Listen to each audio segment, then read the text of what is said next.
So, the final season of Riverdale is still trucking on. But now that we're more than halfway through the season, I'm starting to get a better idea of like what the end of the show is shaping up to be, which is freaking nothing. Well, okay, that's not true. Back at the beginning of the season, when time-traveling chrono angel Tabitha showed up to Jughead, she said that the whole point of all of this was to make Riverdale a better place so that in the future, all the bad stuff doesn't happen again, right? So really the whole thing right now is just about like more interpersonal, like social stuff or whatever, mixed with like shipping all the characters for one episode at a time. But whatever, let's take a walk and catch up with Archie and friends, shall we? So as per last time, Ethel Muggs' parents were found murdered and she was a suspect for a while, but then Jughead and Veronica helped like clear her name, and now the whole town has moved on to the real threat against Riverdale. What about the PTA? Parents are still upset.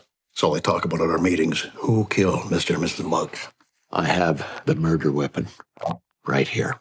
Comic books are the influencing factor in most incidents of juvenile delinquency. I love how even today in 2023, parents are still trying to find like random outside influences to explain why kids make decisions that they don't like. Like every generation since ever was always like, I'm never gonna be like my parents, and then they become parents themselves and they're like, I can't believe my kids don't want to be just like me. When I was their age, I literally did the exact same thing, but I'm gonna choose to ignore that. So as per usual, let's take it character by character.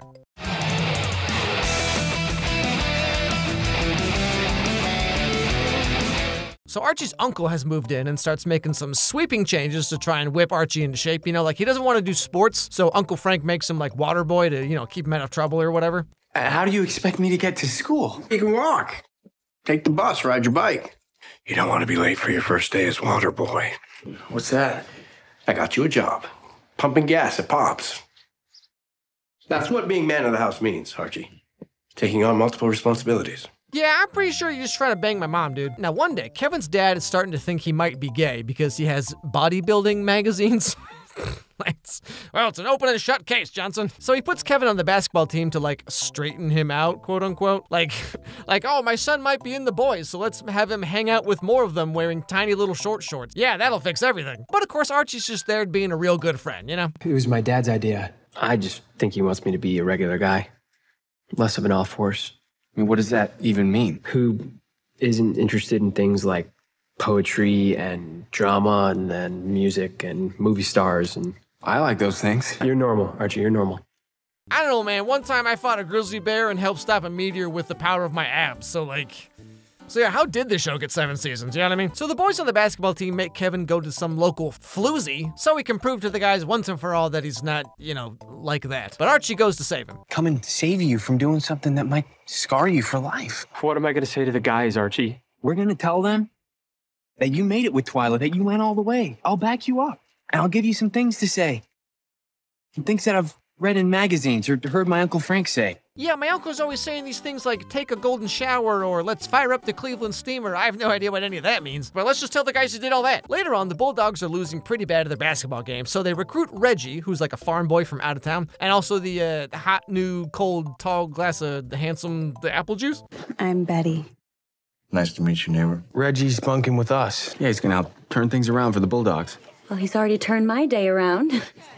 I'm just here to play basketball and win games. Speaking of, where's the gym?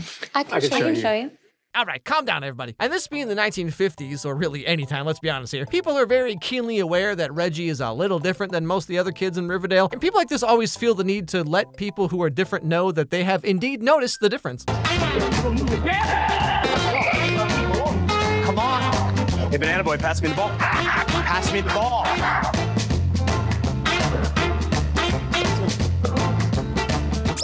Well, Archie Andrews, goodness gracious me, whew. And so now Archie and Reggie are best friends. But you know, just a quick aside here, I actually think that this season's version of Archie is maybe the best. Like, Archie is best when he's just stupidly wholesome, you know? Like, up to now, they kind of tried to make him into some kind of folk hero. Like, he's boxing, he's beating up gangs, he's fighting with Hiram, he's coming back from the dead like 4 times. But Archie, the character himself, is best when he's just this dumb himbo guy who wants to help everyone out and just play guitar, you know what I mean?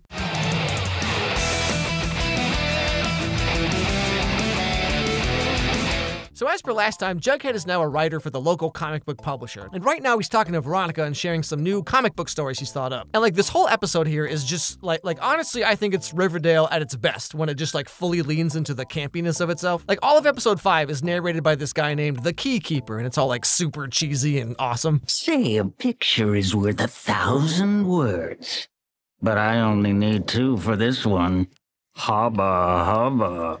Are we talking about Cheryl or Nana Rose? Because, like, I'm on board either way, just saying. But then we learn the truth about what's really going on with Cheryl. So what's wrong with her? Some kind of mental illness? She contracted a rare form of leprosy. It was no accident that brought you here, young man. After last night, we're going to be together forever and ever, till death do us part.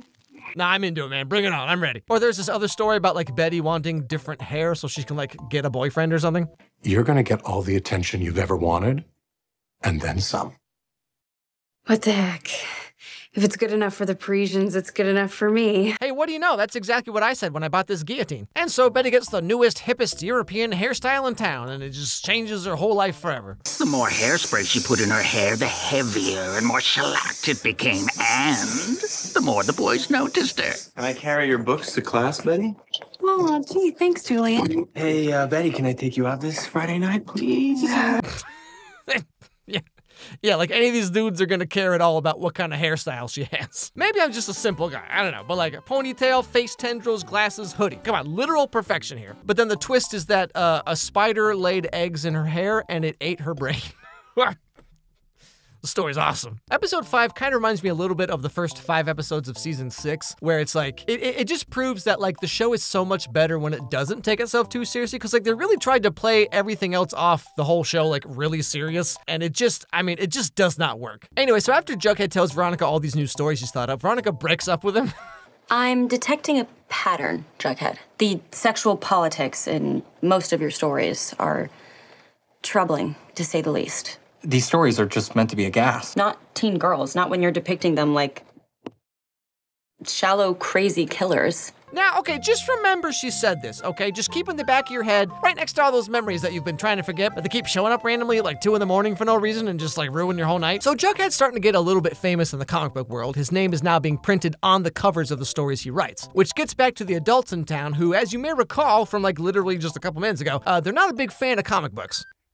This is a comic book, sir. This isn't a porno mag. Well, we don't see them as so very different, Mr. Jones. It's the biggest load of hooey that's ever been laid on me in my life. They're gonna let him say that on TV? Sign this agreement stating that you'll no longer write horror and crime comic books, and you'll remain a student here. Refuse to sign it, and we will take steps to have you expelled. And so he starts running under an alias as per the advice of his new writer friend, Brad Rayberry. Yeah, okay, Riverdale, whatever you say. But just when it looks like everything is going real great for Jughead, Brad Rayberry commits unalivement. But Jughead wants to investigate further because he thinks there might be a little more to this than what people think. Because, I mean, this is Riverdale after all, and of course there is, you know?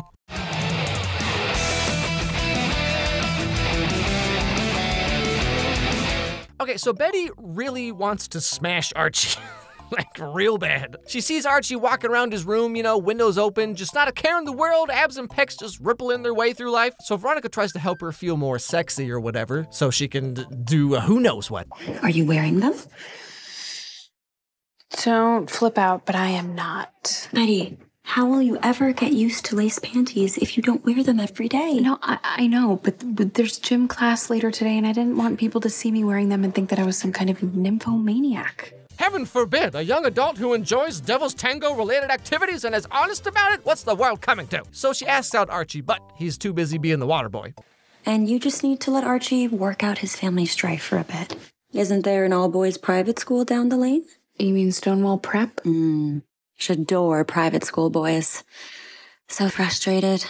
So easy to torment and manipulate. Yeah, so remember back when she was mad at Jughead for writing stories about girls being like crazed succubus demons or whatever she said, right? But like, I mean, was someone maybe feeling a little defensive for some reason? Riverdale does this a lot, where like the characters will make the most like surface level social commentary about how like this thing is bad. And then the characters will do it anyway because it's like, well, it's not bad when I do it though. But anyway, she and Betty stake out at night to watch Archie undress through the window, as one does. We interrupt your regularly scheduled programming with an emergency flutterbum alert. God bless America. Ooh, do you have binoculars? Never mind. We don't even need them with the size of Archie's bulging. Okay, all right, moving on. Now, Archie sees them watching him, and he's all like beefs and butthead about it. You know, he's all like, that's pretty cool. And goes to talk to Betty about everything that just happened. You know, my uncle's got me real busy during the day, but every night I end up in my room. Every night I end up in my bedroom. Yes, because that's how houses work. What if we ended up in our bedrooms, at the same time? Looked at each other. No. Stop the conversation right now. I can't. So in a shocking plot twist, once again, Betty is going through like a teenage spring awakening, if you will, where she shows her legs on local TV and walks around school with her shoulders exposed. See, it's those comic books, I tell you what. Now, eventually one of the teachers, who is also a psychiatrist, apparently, sits her down and tries to get to the bottom of why she's all, like this. Is it the comics? Is it the rock and roll music? Is perhaps he the weird one by being so obsessed with a teenager's horniness? No, of course not. That couldn't possibly be it. How often, Betty, would you say that you think about Keebler cheese and peanut butter sandwich crackers?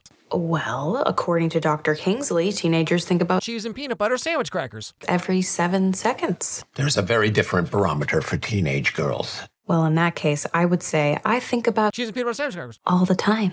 And then we get the greatest montage of all time of Betty just imagining like making out with someone every 30 seconds. Yeah, so apparently I was the Betty Cooper of my high school, but whatever. Anyway, now all this leads to her getting disowned by her mom because her mom is fed up with Betty not being a nun. Everything that I have been trying to do my entire life, you don't want it.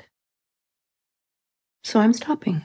I am not your mother anymore. Okay, now, of course, not all parents are like this, but I've always thought it was really funny how some parents are like those creepy, annoying, like, where's my hug friend zone guys who are all like, fine, you know what? You don't appreciate my attention? Well, I'm gonna stop texting you every 45 minutes and leave you alone forever. Oh no, whatever shall I do with all this newfound free time?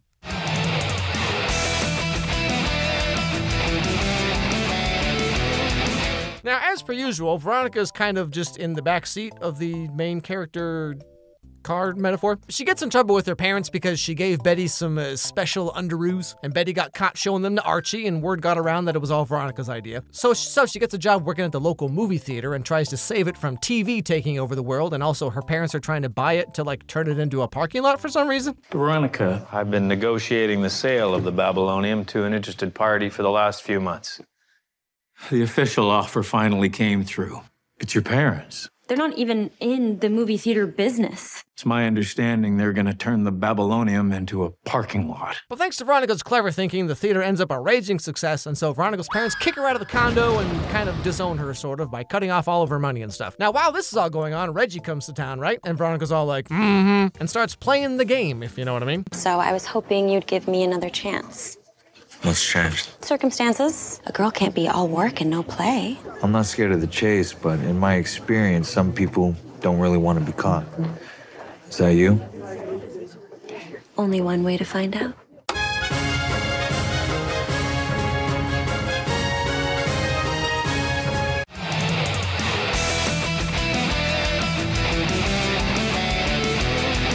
So as per every season of Riverdale since like season 3, Cheryl is once again discovering her sapphicness, but now it's with a cool 1950s backdrop. Here's your novel back. What did you think of it? I like the cover. There's something aesthetically pleasing about two voluptuous feminine forms in close proximity to each other. Yeah, Cheryl, I tried the exact same line when I was like in middle school and my parents asked me about the family computer internet search history. And so, like I said, Cheryl is now trying to figure out her new/old/new complicated feelings. I'm done wasting my time on you, Cheryl. I hope that you get to wherever you're going, but I'm getting off this train. I think maybe, I'm attracted to you. You know, I've always thought about how, like, being a straight girl must be like they all deserve medals of honor, okay? Like, imagine being wired so that you have to pass up on all of this for some dude who's like, hey, can you wash the skid marks out of my underwear? My Aunt Carol ended up moving to Greenwich Village to be a writer. My mother called her awful things, Tony. A sapphic deviant. Can I just say, Sapphic Deviant is the coolest band name I've ever heard. And so as the episodes go on, Cheryl and Tony keep, talking about their feelings and love and stuff. Now, I'm ready for something else. I can dig that. And of course, this being a lesbian relationship, they immediately move in together, plan their wedding for next week, and adopt 3 dogs. But then, what do you know, they break up 2 episodes later. I'm not the settling down type, and I feel like I've lost myself. I don't know, this whole square scene isn't for me. I need to figure myself out. But then they get back together anyway. What are you doing tonight? Midge had mentioned that there was a concert in Centerville. I could make myself available. And that's pretty much where the show is right now. Like I said, the final season is kind of getting rid of the usual, like, world-ending, magical, Hiram is Ganondorf kind of story thread, and it's leaning more towards, like, just talking about discrimination and having the kids fight against the adults to progress social change and make Riverdale a better place, which is great, but for a final season send-off, like, they sure are toning everything down, like, a lot, and it's just, like, way more simple, which, having watched half the season so far, you know, in some ways is a little disappointing, but in other ways, like, it does actually work in the show's favor, I think. But all the same, how exactly the season is gonna wrap up, I have no idea, because there's not really much to, like, wrap up at the moment, but I guess we'll see. Hey everybody, thanks for watching this video. If you liked it, please watch another one, because that's how the algorithm works. So click on this one that's being recommended to you right now, right here on the screen. It actually helps a lot if you do that, because, like, that's how YouTube knows that my videos are worth caring about. Also, if you have any movies or TV shows you'd like to recommend, send me an email at alexmeyerscontact@gmail.com, and I'll put them on my absurdly long list of movies that I need to get to at some point. Anyway, hope I made your day a little bit better, and I'll see you all next time.